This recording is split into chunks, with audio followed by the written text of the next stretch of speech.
Matt Murdock still has 2 deadly sins left on his list to topple, but when pride and wrath join forces, will the man without fear be outmatched? Well, let's hop into the pages of Daredevil issue number 17 and find out together, shall we? So then, picking up directly from where the last issue left off, Daredevil was still duking it out with the evil embodiment of wrath. Up until now, all the possessed villains who Matt has had to come up against have been difficult, but no more so than this one, mainly because Wrath has chosen to possess a child. Jason, the boy that used to be under Matt's care at St. Nick's, the one who ran away because Daredevil might very well have been responsible for the death of his father. Now, as we had learned in the previous issue, these battles with the last 2 sins are going to be Matt's most challenging yet, mainly because he no longer has the power of exorcism. Matt had abandoned the cloth a couple issues ago, and while he freely admits he doesn't feel like God actively hates him anymore, he didn't feel comfortable acting as God's voice on Earth, and because of that, he lost all the special religious perks. Just to really rub some salt in the wound too, it seems that Wrath doesn't want to kill him this night, instead just toy with him before eventually disappearing like smoke. It's with that Daredevil feels that the only way he's going to vanquish these last 2 sins is if he completely changes his tactics, and first is perhaps asking for forgiveness and trying to fix what went wrong at St. Nick's. Especially now as Father Javi and the kids have found themselves pulled into this giant mess too, as the pride-possessed Foggy Nelson is using every legal weapon in his arsenal to try and get the orphanage shut down just to hurt Matt. Now, some of the younger kids are overjoyed to see the former Father Matt return to them, but the older kids like Ashley are a little more reticent, and I mean, hey, can you blame them? As far as she knows, Father Matt up and left them at a moment's notice, abandoned the cloth right around the same time Jason went missing, who they still haven't managed to relocate yet, but who was also sure to blame Father Matt on his way out the door. Now you have an army of lawyers harassing the poor kids day and night, and well, it's just a recipe for disaster, isn't it? Still though, Javi is probably one of Matt's #1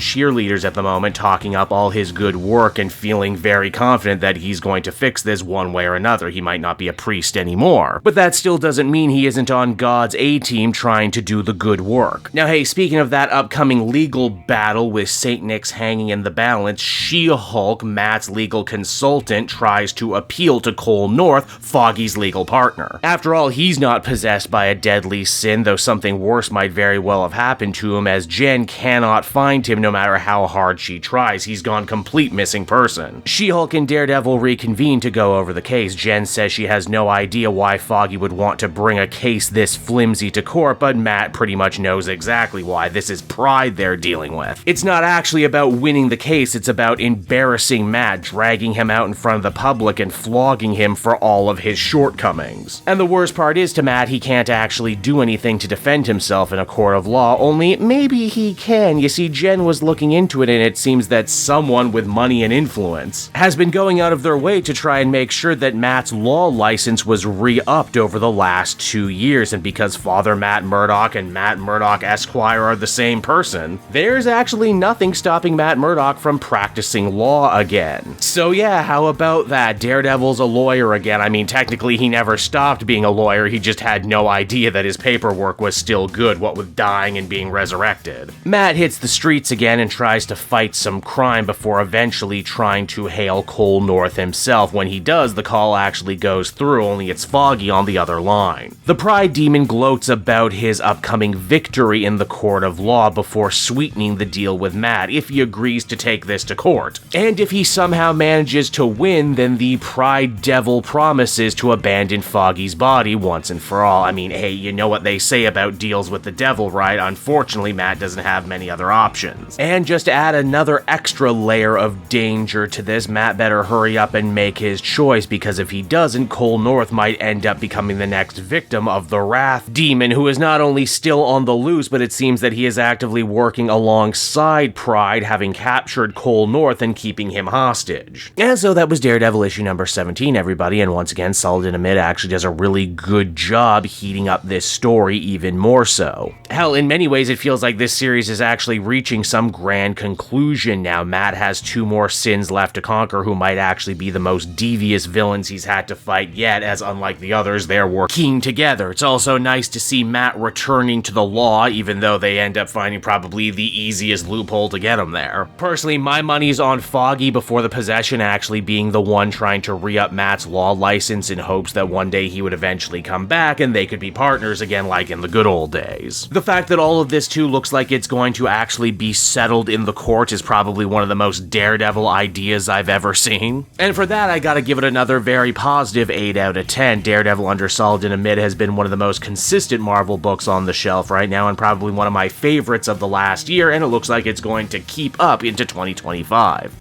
Hey there everyone, it's your pal Cape Joel again, and if you're seeing my face right now, that means you watched to the end of the video, and I'll always be grateful for that. Retention helps in this crazy YouTube game, and so does becoming a patron. If you head on down to the description, you can find a link to my Patreon page. Recently just redid all the tiers, a lot of cool stuff offering up there, exclusive commentaries, exclusive polls, behind the scenes concept art for Capes and Quest. That's the brand new D&D show I've started soon. Never been a better time to become a patron. You can become a patron for as little as $1 a month and help the channel grow and, help me continue to deliver content like what you just saw. So I want to thank you all, and I will see you again next time. Bye-bye.